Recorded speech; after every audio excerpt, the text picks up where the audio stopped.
నమస్తే masters. Welcome to our second day. ఈరోజు మనము కొత్త కథను తెలుసుకుందాము. ఆ కథలోని సారాంశం తెలుసుకొని అప్పుడు ధ్యానం చేద్దాం.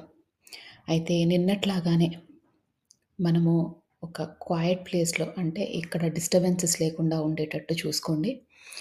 రూమ్ కొంచెం చీకటిగా ఉండేటట్టు చూడండి. అండ్ చక్కగా సుఖస్థిరాసనంలో కూర్చోండి. అంటే స్ట్రెయిట్‌గా కూర్చోండి. వెన్నుముక స్ట్రెయిట్‌గా ఉండేటట్టు చూడండి. అంటే మెడిటేటివ్ పోజ్‌లోనే ఉండండి. ఒకవేళ మీకు ఆరోగ్యరీత్యా కింద కూర్చోలేకపోయినా కుర్చీలో కూర్చొని కూడా ధ్యానం చేయొచ్చు. అలానే పడుకొని కూడా ధ్యానం చేయొచ్చు. సో, ఇందులో తప్పు, రైటు అంటూ ఏమీ లేదు. మనము శూన్య స్థితికెళ్ళడమే ముఖ్యం. అంటే ఆ దివ్య స్థితికి ఏమి మనకి పక్కన ఏది జరుగుతున్నా తెలియకూడదు. ఆ స్థితికి వెళ్ళాలి. సో, ఈరోజు మనం చెప్పుకోబోయే కథ ఒక చైనా ప్రదేశానికి చెందిన కథ ఇది. అయితే చైనాలో పాతకాలంలో చైనాలో ఒక ఊర్లో ఆహ్, ఒకతను ఉండేవాడనమాట. అతనికి పెద్ద ఆశలు, కోరికలు ఏమీ లేవు. ఇల్లుండేది. ఇంటితో పాటు ఒక పొలము, ఆహ్, ఒక గుర్రము, 2 ఆవులు, కొన్ని జంతువులు. ఇంట్లో కావాల్సిన జంతువులు, కోళ్ళు, బాతులు అలాంటివి కొన్ని పెంచుకునేవాడు. చాలా సింపుల్ మనిషి. అసలు ఎలాంటి ఆర్భాటాలు లేవు, ఏ కోరికలు లేవు. ఊర్లో అందరూ మెచ్చుకునేవారు. అంటే మంచి మనిషి అని అంతే. అతని గురించి పెద్దగా ఎవ్వరికీ తెలియదు.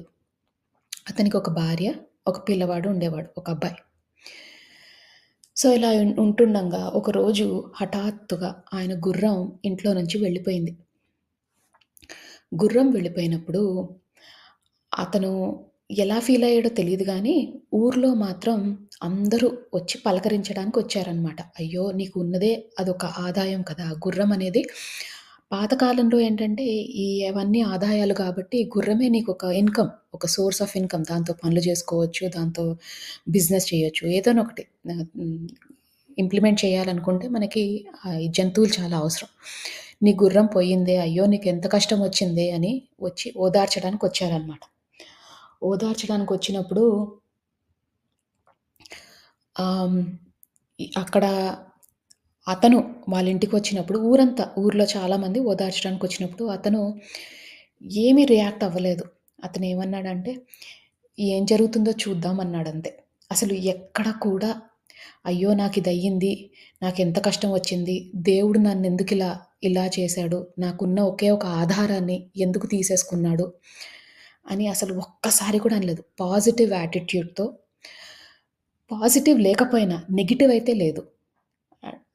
అలా నార్మల్‌గానే ఉన్నాడనమాట. 2 రోజులు పోయింది. 2 రోజులు పోగానే ఆ గుర్రము ఇంకో 2 గుర్రాలతో పాటు వెనక్కొచ్చింది. అప్పుడు ఆయన ఇంట్లో 3 గుర్రాలున్నాయి. అప్పుడు మళ్ళీ అతనెలా ఫీలయ్యాడో మనకు తెలీదు గానీ, ఆ ఊరు ప్రజలంతా కూడా మళ్ళీ వచ్చారు. వచ్చి, "అరే! భలే నీకెంత అదృష్టమో చూడసలు. నీకు ఒక్క గుర్రం పోయి 3 గుర్రాలయినాయి ఇప్పుడు నీకు. నీ ఆదాయం మూడింతలవుతుంది. నువ్వు చాలా లక్కీ అసలు. నీ అంత లక్కీగా ఉండే మనిషి ఇంకెవరు ఉండరేమో. అసలు పోయిందనుకున్న దాని గురించి బాధపడుతున్నంత లోపే నీకు 2 గుర్రాలొచ్చినాయి" అని అంటాడనమాట. అని అంటారందరూ. అనంగానే అతను అసలు ఏమీ రియాక్ట్ అవ్వడు. ఇందాక చెప్పినట్టు ఫస్ట్ సినారియోలో సంతోషపడ్డాడో లేదో గానీ నెగెటివ్‌గా మాట్లాడలేదు. ఈసారి సంతోషం కూడా పడలేదు. నార్మల్‌గా ఉన్నాడు. ఏముందిలే ఇప్పుడొచ్చాయి. ఉంటాయో ఉండవో మనకేం తెలుసు అని నెగెటివ్‌గా ఎప్పుడూ మాట్లాడలేదు. జరిగేదేదో జరుగుతుంది అని వదిలేసాడు. అయితే ఇలా 2 రోజులు గడిచినాయి. మూడో రోజు వాళ్ళ అబ్బాయి ఎవరైతే ఉన్నాడో ఒక 18 ఏళ్ల అబ్బాయి. ఆ 18 ఏళ్ల అబ్బాయి ఏం చేశాడంటే కొత్త గుర్రాలొచ్చాయి గదా! ఆ గుర్రాల మీద అంటే సవారీ చేయడానికెళ్ళాడు. ఒక గుర్రాన్ని తీసుకొనెళ్ళాడు. అందులో ఒక గుర్రాన్ని తీసుకొనెళ్ళాడు. ఆ గుర్రం ఇంకా ట్రైన్ అవ్వలేదు. ఇప్పుడే గదా వచ్చింది అడవి నుంచి. అది ఇంకా ట్రైన్ అవ్వలేదు. అది ట్రైన్ అవ్వనప్పుడు ఏమైందంటే బాగా ఫాస్ట్‌గా వెళ్ళిపోయి ఆహ్, లోయలో పారేస్తది అబ్బాయిని. లోయలో పారేయగానే అబ్బాయికి చెయ్యి, కాళ్ళు 2 కాళ్ళు విరిగిపోతే చెయ్యి కూడా విరిగిపోద్ది. ఇంక మంచాన పడతాడనమాట. ఆ గుర్రంతో పాటు ఎలాగో ఇంటికొస్తాడు. ఇంటికి రాగానే ఇంకా బెడ్ మీద ఉండాల్సొస్తుంది. డాక్టరొస్తాడు. ఆ ఊరుకున్న వైద్యుడొచ్చి చెప్తాడనమాట. ఇతను ఒక 2 పాటు కదలలేడు అని. మళ్ళీ అతను ఎలా ఫీలయ్యాడో మనకు తెలీదు గానీ, ఊరు ప్రజలందరూ మాత్రం వచ్చారు. వచ్చి అన్నారు, "అయ్యో! నీకెంత కష్టం వచ్చింది. ఒక్కగానొక కొడుకు 2 నువ్వు చాకరీ చెయ్యాలి. బెడ్ మీదే అన్నీ ఇంక పనులు. లేవలేడు, నడవలేడు. అతని బాధ ఎవ్వరు తట్టుకోగలరు. ఆహ్, చూస్తుంటేనే మాకు చాలా బాధగా ఉంది" అని మళ్ళీ ఓదార్పు కోసం వచ్చారు. ఓదార్పు కోసం వచ్చినప్పుడు అతను అసలు ఏమీ ఫీల్ అవ్వలేదు. నా కర్మింతే, భగవంతుడు ఇంతే నాకు రాసిపెట్టున్నాడు. హ్మ్. ఆ పాడుగుర్రాలొచ్చినియి. ఆ పాడుగుర్రాల వల్ల నాకింతయ్యింది. మా అబ్బాయి ఆ గుర్రాలు పోయినా బావుండును అని అలాంటి మాటలు ఒక్కటి కూడా నోట్లో నుంచి రాలేదు. ఆయన అన్నదల్లా కూడా ఏం జరుగుతుందో చూద్దాము అని అన్నాడంతే. ఇక ఏమీ మాట్లాడలేదు. ఒక నెల రోజులు పోయినియి.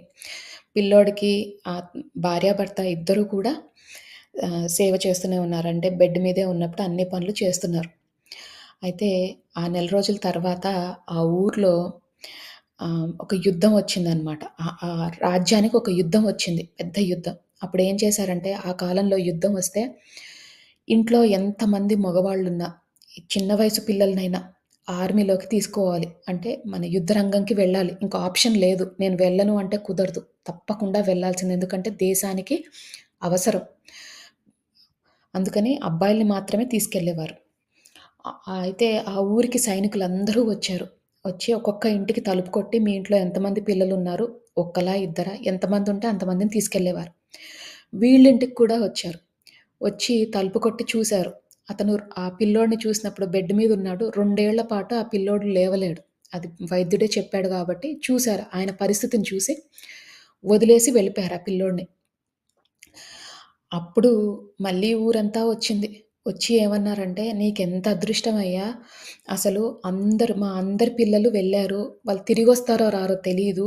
ఒక 2 పాటు మీ పిల్లలు మీ అబ్బాయి మీతో పాటే ఉంటాడు" అని చెప్తారనమాట. అలా చెప్పినప్పుడు అతను ఈ కథలో మొత్తం కూడా ఎప్పుడూ రియాక్ట్ అవ్వలేదు. ఏది జరగాలో అది జరుగుతుంది అన్నట్టుగానే ఉన్నాడు. అతనెప్పుడు మంచి గాని, చెడు గాని ఏది చెప్పలేదు. ఇది నాకు చాలా ఇష్టమైన కథ. ఎందుకంటే, మనం లైఫ్‌లో పుట్టినప్పటి నుంచి ఎప్పుడైతే మనం ఈ లైఫ్ అనే రేస్‌లో పడతామో, అంటే ఎప్పుడు పరిగెడుతూనే ఉంటాం. చిన్నప్పటి నుంచి స్కూల్‌లో ఉన్నప్పుడు మార్కులు రావాలి. 10థ్ గ్రేడ్‌లో ఉన్నప్పుడు మంచి హ్మ్, ఆహ్, డిస్టింక్షనే కాదు, స్టేట్ ర్యాంకులు తెచ్చుకోవాలి. తర్వాత ఎంసెట్, ఐఐటీలు రాసుకోవాలి. తర్వాత ఇంజినీరింగ్ చేయాలి. మళ్ళీ జాబ్ రావాలి. జాబ్ వచ్చిన తర్వాత మళ్ళీ మంచి ప్యాకేజ్ రావాలి. ప్యాకేజ్ వచ్చిన తర్వాత మళ్ళీ మనం మంచి భర్తో, భార్యో మంచి పెళ్లి జరగాలి. పిల్లలు మంచిగా పుట్టాలి. పిల్లలు పుట్టిన తర్వాత పిల్లలకు కూడా మంచి చదువు రావాలి. వాళ్ళకి చదువొచ్చిన తర్వాత ఉద్యోగాలు రావాలి. వాళ్ళకి పెళ్ళిళ్ళు గావాలి. పెళ్ళిళ్ళయిన తర్వాత వాళ్ళకి పిల్లలు గూడా పుట్టాలి. లైఫ్‌లో మనము ఎన్ని సార్లో ఇన్ని రకాలుగా కోరికలుంటాయి మనకి. అన్నీ పర్ఫెక్ట్‌గా జరిగిపోవాలనుకుంటాం. ఎప్పుడైతే జరగలేదో ఇమ్మీడియేట్‌గా చేసే పనేంటంటే దేవుడి మీద కోపం పెంచుకోవడం. ఆ దేవుడికంతే కనికరం లేదు అని. పోనీ మనకి ఏమి కాకపోయినా పక్క వాళ్ళకేదైనా అంటే మీకు బాగా ఇష్టమైన వాళ్ళకి చెల్లెళ్ళకో, ఆహ్, బ అన్నయ్యలకో, తమ్ముళ్ళకో, మీకు క్లోజ్ వాళ్ళకెవరైనా ఫస్ట్ సర్కిల్‌లో ఉన్న వాళ్ళకేదైనా ఘోరం జరిగిందనుకోండి, మనం వాళ్ళ దగ్గరికెళ్ళి దేవుడిని తిడతాం. దేవుడెంత పాపం చేశాడో అని. అంటే మనం చేసేదేంటి? దేవుడు మనకివ్వాల్సింది ఇస్తే మంచివాడు. మనకు కావాల్సింది మనకివ్వకపోతే దేవుడు చాలా చెడ్డవాడు. అంటే ఏంటి? దేవుడొక బిజినెస్ మ్యాన్. మనము దేవుడితో లావాదేవీలు చేస్తున్నామనమాట. మనకు కావాల్సింది మనమిస్తే మొక్కేస్తాము, అన్నీ చేసేస్తాము, ఉపవాసాలుంటాము, పూజలు చేస్తాము, అన్నీ చేస్తాం. కానీ దేవుడు మనకి కావాల్సింది ఇవ్వకపోతే మాత్రం దేవుడు చెడ్డోడయ్యాడు. అలానే ఒకళ్ళని ఓదార్చడానికెళ్ళినప్పుడు గూడా అలానే మాట్లాడతాం. దేవుడు ఎంత పాపం చేశాడనమాట. అంటే దేవుడు పాపం చేసే మనిషా? దేవుడు గూండానా? మన డబ్బులు లాక్కుంటాడా? లేకపోతే మన భర్తనో, భార్యనో, పిల్లలనో చంపేస్తాడా? కాదు కదా! మనము ఉన్నత స్థితికి వెళ్ళాలంటే ఇది చాలా ముఖ్యమైన పాఠము. మన మన ప్రణాళిక ఒకటి. అంటే మనం ఒకటనుకుంటాం. ఎప్పుడు కూడా మనకి ఒకటి కావాలని అనుకుంటాం. మనకు కావాలని అనుకున్నప్పుడు అది రాకపోతే మనము ఇమ్మీడియేట్‌గా ద్వేషాన్ని పెంచుకుంటాం. ఇంతేలే కర్మ అని మాట్లాడేస్తాం. చాలా ఈజీగా మాట్లాడేస్తాం. ఇంకా దీనికంటే మంచిది మనకి ముందు రాసిపెట్టుందని మనం ఎప్పుడూ అనుకోం. ఆ కర్మలోనే ఉండిపోతాం. ఆ బాధలోనే ఉండిపోతాం. ఇంకా, ఇంకా, ఇంకా ఆలోచిస్తూ ఆ బాధలు ఎవ్వరికీ లేవు ప్రపంచంలో. నాకే ఉన్నాయి అన్న ఫీలింగ్‌లో ఉంటాం. అయితే ఈ బాధలన్నీ కూడా నిజంగా బాధలా? కోరికలా? ఒక్కసారి మీరు ఆలోచించుకోండి. ఒక పరిస్థితిలో ఉన్నప్పుడు మీకు 10,00,00,000 కావాలనుకున్నారు. ఒక కోటి ఇన్వెస్ట్ చేసి 10,00,00,000 రిటర్న్ రావాలనుకున్నారు. 10,00,00,000 రాలేదు. ఆ కోటి కూడా పోయింది. అది బాధా? తప్పకుండా బాధే. కానీ ఎంతవరకు? మనకంటే తక్కువ వాళ్ళు చాలామంది ఉన్నారు. ఆ రూ. 1,00,00,000 మనకు పోయాయి. పోయినా మనం తట్టుకునే స్టేజ్‌లో ఉన్నాము. రూ. 1,00,00,000లో సగం కూడా చూడని వాళ్ళు బోలెడుమందున్నారు అని మనం ఎప్పుడైనా ఆలోచించామా? కోటి వదిలేయండి పోనీ. పిల్లల విషయంలో. మన పిల్లలకి ఫస్ట్ ర్యాంక్ రాలేదు. మన పిల్లలు మంచి కాలేజీల్లోకి వెళ్ళలేదు. ఐఐటీలో సీట్ రాలేదు అని ఎన్నో సార్లు పిల్లల్ని దెప్పి పొడుస్తాం. అంటే బాధ పెడతాం. తెలియకుండానే బాధ పెడతాం. ఎందుకంటే వాళ్ళు మంచి స్థితికి వెళ్ళాలి అని ఒక కోరిక. అప్పుడేం జేస్తాం వాళ్ళని చాలా ఇబ్బంది పెడతాం. కానీ వాళ్ళకంటూ ఒక ప్రణాళిక ఉంది అని మనం తెలుసుకోవడానికి ఫెయిల్ అవుతాం. ఆధ్యాత్మికంలోకొచ్చిన తర్వాత ధ్యానులమయ్యాక, మాస్టర్స్ అయ్యాక మనం నేర్చుకోవాల్సిన ఫస్ట్ విషయం ఏంటి అంటే, మనకంటూ ఒక ప్రణాళిక రాసిపెట్టుంది. ఈ ప్రణాళిక మనం అనుకున్న ప్రణాళికతో డిఫరెంట్ అయ్యుండొచ్చు. ఆర్ సేమ్ అయ్యుండొచ్చు. ఏ రోజు కూడా నేను వచ్చి మెడిటేషన్‌లో ఇట్లా స్టోరీస్ చెప్తాను, ఇట్లా క్లాసెస్ తీసుకుంటాను అని నేను అనుకోలేదు. బట్ ఇది నా ప్రణాళికలో ఉందేమో, అందుకనే ఈజీగా నేను క్లాసెస్ చెప్పగలుగుతున్నానేమో అనే ఆలోచన నాలో కలిగింది. అలానే మీకు కూడా లైఫ్‌లో ఒక ప్రణాళిక అంటూ ఉంటుంది. మీరు గనక ఆ ప్రణాళిక నుంచి డీవియేట్ అవుతే, అంటే తప్పుదారి పడితే, విశ్వానికి మిమ్మల్ని ఆ ప్రణాళికలోకి తీసుకురావడానికి ఏం చేయాలో తెలుసు. ఈరోజు మనతో పాటు ధ్యానం చేసినప్పుడు ఎందరో మంది ఇప్పుడు ఆహ్, ధ్యానం గురించి తెలుసుకోవాలని వచ్చిన వాళ్ళున్నారు. కష్టాల వల్ల ధ్యానంలోకొచ్చిన వాళ్ళున్నారు. మనశ్శాంతి కొరకు ధ్యానంలోకొచ్చిన వాళ్ళున్నారు. సో, ఇవన్నీ కూడా ఎందుకు ఇంతమంది పాపులేషన్‌లో మనం మాత్రమే ఎందుకు ధ్యానంలోకొచ్చాము? ఇది మన ప్రణాళిక ఏమో అని ఒక్కసారి ఆలోచించండి. ఇది మన సెకండ్ లెసనే కాబట్టి మీరు ఒక్కసారి చాలా జాగ్రత్తగా మీ జీవితాన్ని, గడిచిన జీవితాన్ని అంటే ఈ జన్మలో గడిచిన జీవితాన్ని చిన్నప్పటి నుంచి ఇప్పటిదాకా ఒక్కసారి పరిశీలించుకోండి. ఎలాంటి పరిస్థితుల నుంచి మీరు గట్టెక్కి లేదంటే ఇరుక్కుపోయి ఈ స్థితికి వచ్చారు. ఎవరో ఒకళ్ళ సహాయం లేకుండా మనం ఇక్కడి దాకా రాం. సహాయం అంటే మన అమ్మానాన్నలు సహాయం అనుకోవచ్చు, లేకపోతే బాధ్యత అనుకోవచ్చు. వాళ్ళు చేయాలి కాబట్టి చేస్తారు. మన చెల్లెళ్ళు, తమ్ముళ్ళు, మనవాళ్ళు, భర్తలు, మన మన భర్త గాని, మన స్పౌస్ గాని అంటే భార్య గాని, మన ఇన్‌లాస్ కానీ, ఏదో ఒక సహాయం లేకపోతే మనం ఇక్కడి వరకు రాలేము. ఈ స్థితి వరకు రాలేము. అంటే అది మంచైనా, చెడైనా ఒకవేళ మీరేదైనా ఫ్యామిలీ ప్రాబ్లమ్‌లో ఉన్నారనుకోండి. వాళ్ళు మిమ్మల్ని బాధ పెట్టారు అని మాత్రం అనుకోకండి. వాళ్ళెందుకు వచ్చి అలా బిహేవ్ చేశారు అంటే, మీరు ధ్యానంలోకి రావాలని. అంటే ఈ ప్రణాళిక మీలో ఉంది. ఉన్నత స్థితికి చేరుకోవాలని. అందుకని ఎవ్వరి పైన కూడా కోపాన్ని, ద్వేషాన్ని పెంచుకోవద్దు.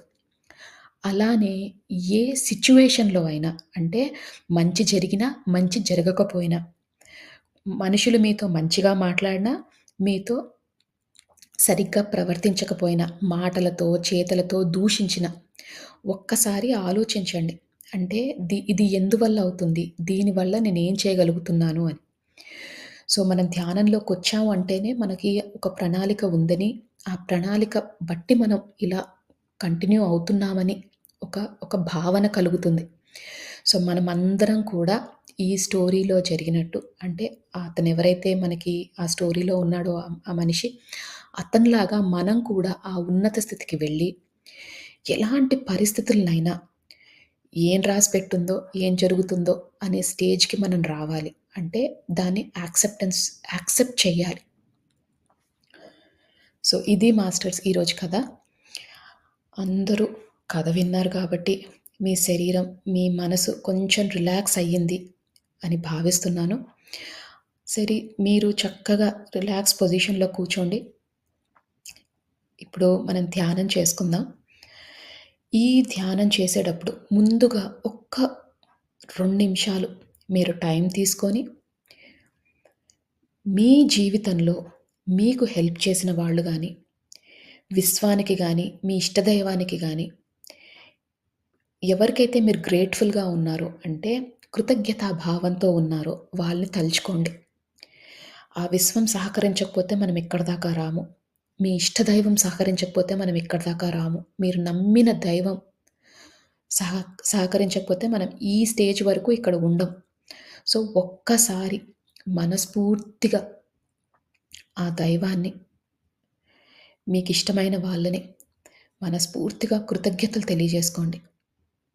గ్రాటిట్యూడ్‌తో ఉందాం. గ్రాటిట్యూడ్ అనేది ఒక భావన. గ్రాటిట్యూడ్ అంటే కృతజ్ఞతా భావం. అది కంపల్సరీ మనలో ఉంది. అది మనం గుర్తు తెచ్చుకోవాలి ప్రతిరోజు.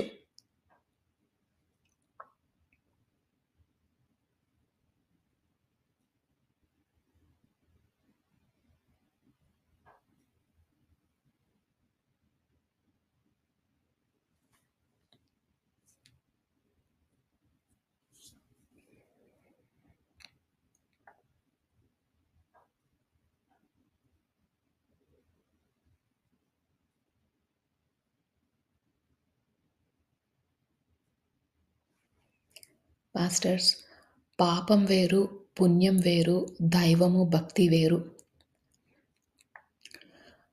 మనము దేవుడిని ఎప్పుడైతే బిజినెస్ మ్యాన్‌లాగా చూడడం మొదలెడతామో, అంటే మనం దండం పెట్టుకోగానే మనకి మంచి జరగాలని, పుణ్యం రావాలని అనుకుంటామో అది చాలా తప్పు. పుణ్యం మంచి పనుల వల్ల వస్తుంది. పాపం చెడు పనులు చేసినప్పుడు వస్తుంది. దైవం మాత్రం అది మనకొక గొడుగు లాంటిది. మనని ఈ భౌతికంలో మంచి దారిన వెళ్ళడానికి మనకి రక్షిస్తుంది అంతే. అంతేకానీ దైవాన్ని దండం పెట్టుకొని, నేను నలుగురిని తిట్టొస్తాను అంటే కర్మ రాకుండా పోదు. తప్పకుండా చెడు కర్మ వస్తుంది. అందుకనే దైవాన్ని, భక్తిని పుణ్యంతో కలపకండి. దైవం వేరు, భక్తి వేరు, పుణ్యం వేరు. ఇక మీ పరిస్థితులు ఎలాంటివైనా కూడా మనస్ఫూర్తిగా అవి తాత్కాలికమే అని గుర్తుంచుకోండి. ఈ కథలో లాగా ఎప్పుడు ఏం జరుగుతుందో మనకి తెలియదు. మనము ఆ పరిస్థితుల్లో ఉన్నప్పుడు అదే పెద్ద ప్రాబ్లమ్‌లాగా ఫీల్ అవుతాం. అందుకనే మీరిప్పుడు ఎలాంటి పరిస్థితుల్లో ఉన్నా మనస్ఫూర్తిగా అన్నీ మర్చిపోండి. అది తాత్కాలికం మాత్రమే. అది మీకొక శిక్షణ మాత్రమే. దానివల్ల ఏమీ జరిగిపోదు. ఎప్పుడు కూడా కథ సుఖాంతరమే అవుతుంది. అందుకని ఓపిక పట్టండి. ఈ శిక్షణను పొందండి. సమయాన్ని సద్వినియోగం చేసుకోండి.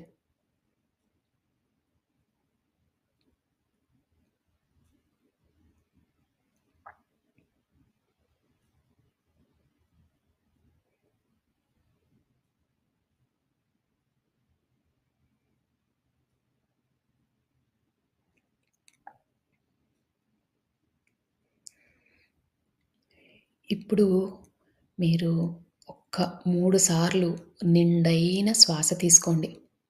ఒత్తడి వద్దు శ్వాస తీసుకునేటప్పుడు. ఉచ్ఛ్వాస, నిశ్వాస అంటే శ్వాస లోపలికి తీసుకోవాలి. శ్వాస బయటికి వదిలేయాలి.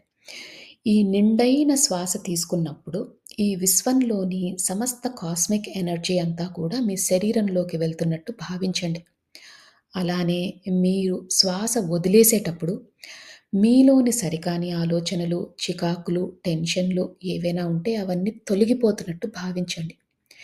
ఇలా 3 సార్లు నిండైన శ్వాస తీసుకోండి.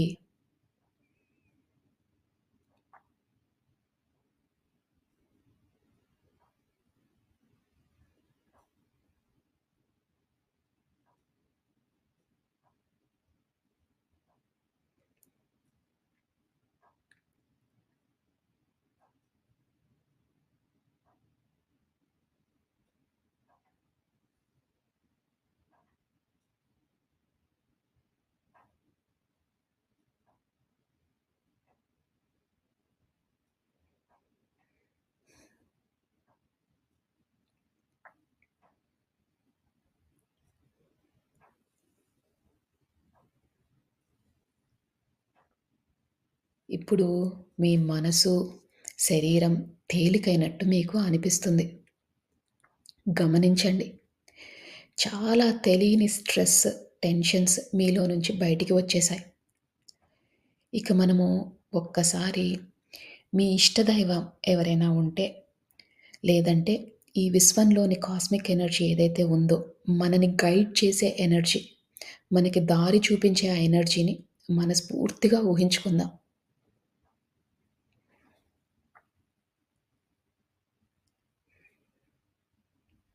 నిజంగానే ఆ ఎనర్జీ లేకపోతే మనము ఈరోజు ఇంతవరకు ఉండేవాళ్ళం కాదు. సో, అందుకని ఈరోజు మనమందరం ధ్యానం చేస్తున్నాం కాబట్టి, ఆ విశ్వం సహకారంతో చేస్తున్నాం కాబట్టి, మనస్ఫూర్తిగా ఆ ఎనర్జీని తలుచుకోండి. మీ ఇష్టదైవాన్ని తలుచుకోండి.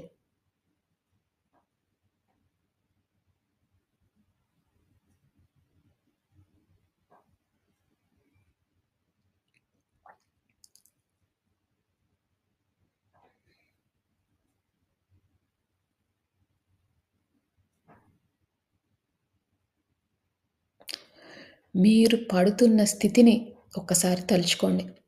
ఆ స్థితి ఎలాంటిదైనా కూడా ఆ విశ్వం మీకు పెట్టిన శిక్షణ మాత్రమే అని గుర్తుంచుకోండి.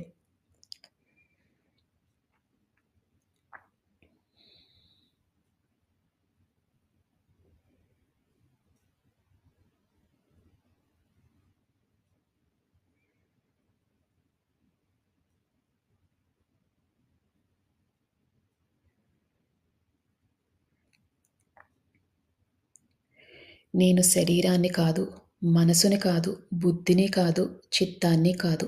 నేను శరీరాన్ని కాదు, మనసుని కాదు, బుద్ధిని కాదు, చిత్తాన్ని కాదు. నేను ఒక ఆత్మని.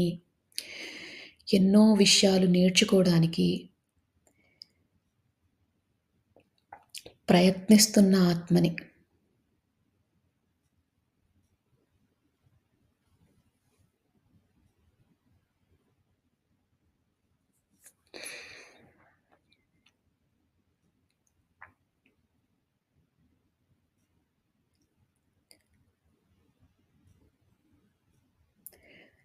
తెలియకుండా మనం ఏవైనా తప్పులు చేసి ఉంటే మనస్ఫూర్తిగా అందరికీ కూడా క్షమాపణలు కోరండి. ఇదే మంచి అవకాశం మీ ఇష్టదైవం సమక్షంలో, ఈ విశ్వం సమక్షంలో మీరు, మీరు చేసిన తప్పులకు క్షమాపణలు కోరుతున్నారు. పశ్చాత్తాప పడుతున్నారు. ప్రాయశ్చిత్తం చేద్దామని అనుకుంటున్నారు.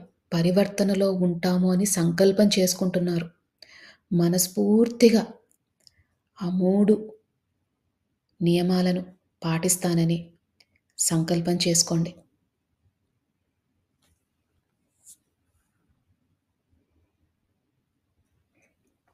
పశ్చాత్తాపం అంటే తప్పుని తెలుసుకోవడం, మళ్ళీ చేయకుండా ఉండడం.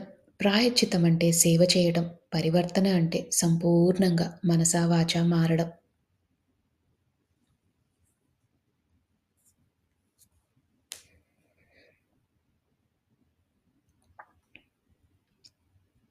ఇకపై ముందు నుంచి మనము తెలిసి గాని, తెలియక గాని ఎవ్వరిని ఇబ్బంది పెట్టకుండా ఉండడానికి ప్రయత్నిస్తాము అని మనసులో దృఢంగా అనుకోండి.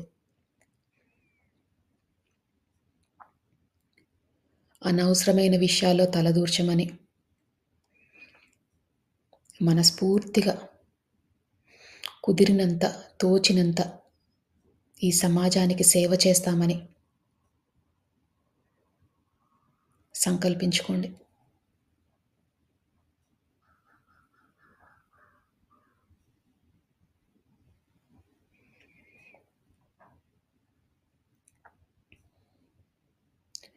మీకు ఒక్కోసారి ఆలోచనలు మధ్యలో వస్తూ ఉంటాయి. అది చాలా సహజం. ఆలోచనలు వచ్చినప్పుడల్లా పోట్లాడకండి ఆలోచనలతో. ఆలోచనలు వచ్చినప్పుడల్లా నెమ్మదిగా శ్వాస మీదికి ధ్యాస మరల్చండి. నెమ్మదిగా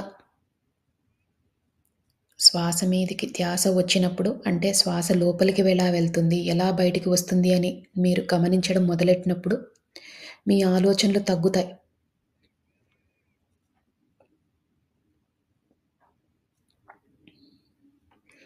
ఎంతో అదృష్టం ఉంటే ఈరోజు మనం ఈ ధ్యాన మార్గంలోకి వస్తాం. ఈ సమయాన్ని సద్వినియోగం చేసుకోండి. ఇంకా ఇంకా లోతులోకి వెళ్ళండి.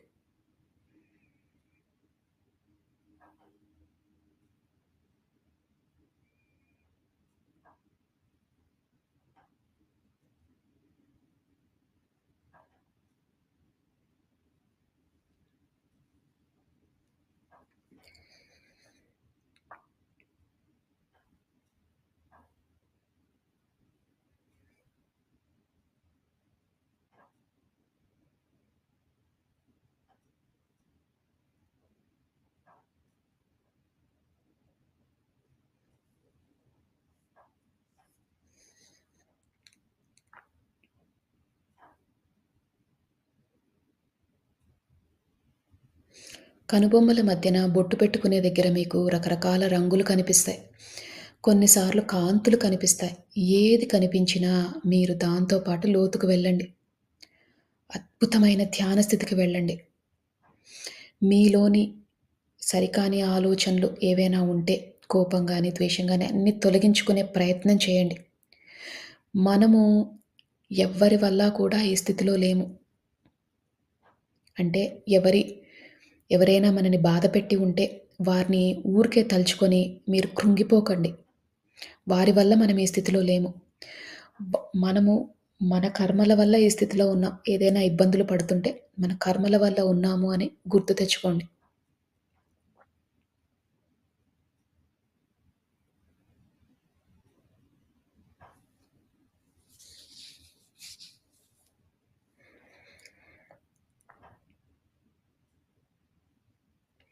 మన కోసం ఆ మహాదేవుడు, ఈ సమస్త విశ్వం సహకరిస్తుంది. మనతో పాటే ధ్యానం చేస్తున్నారు.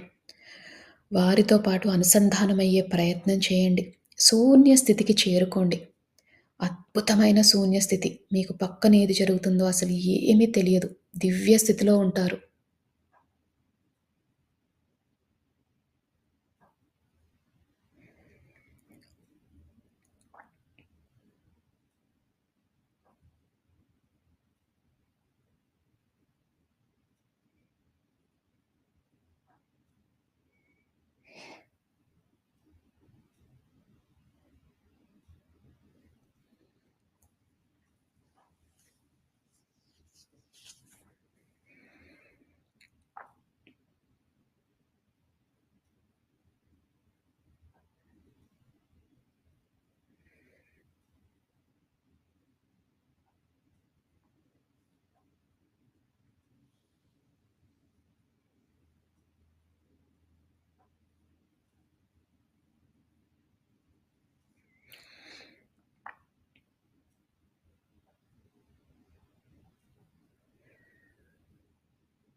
ఆలోచనలు వస్తాయి. అది చాలా సహజము. ఆలోచనలు వచ్చినప్పుడల్లా శ్వాస మీదకి ధ్యాస మరల్చండి.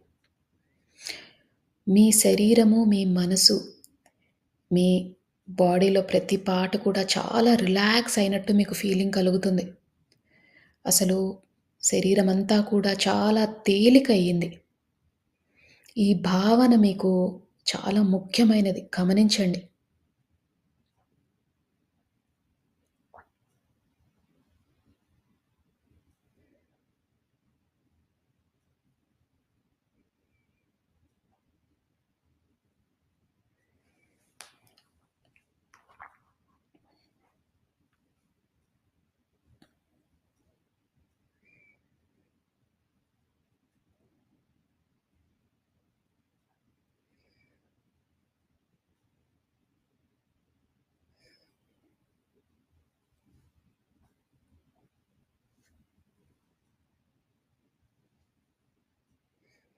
అద్భుతమైన ధ్యాన స్థితిలో ఉన్నారు మాస్టర్స్.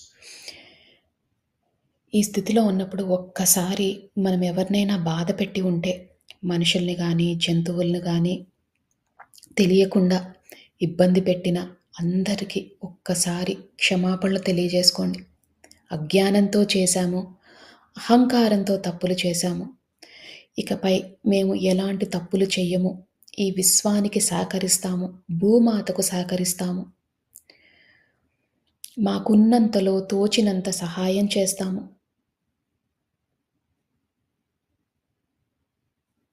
మా జ్ఞానాన్ని పంచుతాము అని మనస్ఫూర్తిగా సంకల్పం చేసుకోండి.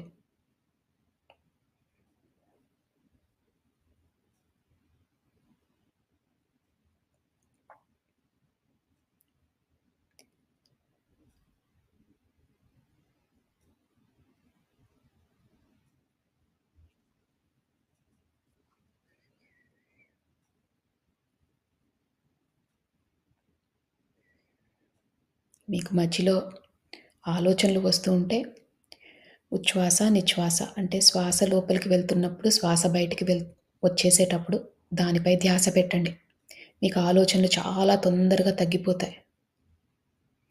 ఇంకా ఇంకా దివ్య స్థితికి వెళ్ళండి. శూన్య స్థితికి వెళ్ళండి. లోతుకు వెళ్ళండి.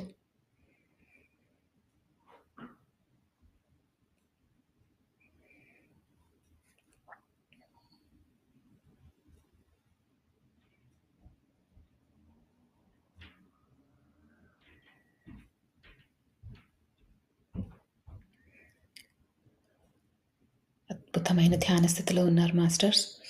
ఇదే స్థితిని కంటిన్యూ చేయాలనుకుంటున్న వారు ఇలానే కంటిన్యూ చేయండి. అస్సలు డిస్టర్బ్ అవ్వకండి. అలానే ఉండండి. మిమ్మల్ని ఎవ్వరు డిస్టర్బ్ చేయట్లేదు. సో, మీరు అదే స్థితిని కంటిన్యూ చేయండి. ఇంకా ఇంకా ఆ శూన్య స్థితిలోనే ఉండండి. ఒకవేళ మీరు కనుక ఈ స్థితి నుంచి బయటికి రావాలనుకుంటే మాత్రం చేతులు 2 విడదీసి కళ్ళ మీద పెట్టుకొని మీతో పాటు ధ్యానం చేసిన వాళ్ళందరికీ కూడా మనస్ఫూర్తిగా ధన్యవాదాలు తెలియజేస్తూ, చేసిన తప్పులకు క్షమాపణలు కోరండి మనస్ఫూర్తిగా. అలానే మీకు జరిగిన మంచికి కృతజ్ఞతా భావంతో ఉండండి. అలా ఉంటా అని మీకు మీరు మాట ఇవ్వండి. ఇచ్చుకోండి. అలానే ఈ విశ్వానికి కూడా మాట ఇచ్చి మీరు ధ్యాన లోతుల్లో నుంచి బయటికి రావచ్చు